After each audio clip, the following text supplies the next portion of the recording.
A Harlingen man accused of scamming a couple out of over $90,000 is behind bars tonight. The victims are speaking out in an exclusive interview about the year-long scam. Action Force North Salinas has more. Marcy, the Courtneys tell me they decided to invest with a man who at the time promised them to double and even triple their money. But after almost a year and thousands of dollars later, they found out it was all a scam. Alejandra and Floyd Courtney are a retired couple from Primera who say they were looking to make a little extra money to donate for a good cause. We were hoping to help with ministries and different kinds of ministries, and we wanted to help this in education. That's when they met Richard Ferguson through a mutual friend who told them he made thousands of dollars by investing with Ferguson, a supposed experienced investor. One thing that sold me on it, he said all these investments are insured.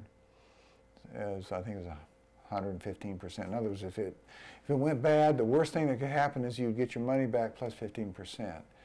And, yeah, hey, if you're investing, that's good. They soon found out that wasn't the case. Primera police say the Courtneys handed Ferguson over $92,000 in checks to invest in various construction projects. But there was one problem. They were never given a penny in return. Mr. Ferguson would always come up with either one or other excuses as to why the money wasn't actually being paid to my victim, which was the investor. Ferguson was also previously arrested for fraud in 2007. Primera Police Chief Trevino says he scammed hundreds of people out of millions of dollars in similar investment scams. Floyd Courtney says he never thought he would be a victim of a con artist. He would come back with answers and with information that would just made you feel comfortable what was going on.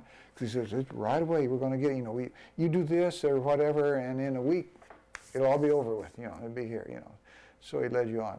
But yeah, but with time, as time went on, we got more and more suspicious. The Courtneys say they must now return to work to get back on their feet, but they remain hopeful to move forward from this unexpected loss. They were just sometimes, oh look, when we get the money, we're going to do this, this and that.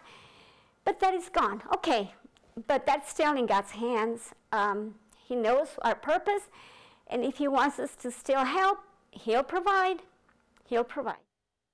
Ferguson is now facing theft charges and is behind bars without a bond. Primera Police say they are expecting hundreds of more victims like the Courtneys to come forward in the next few days. Live in the studio, North Salinas, Action 4 News.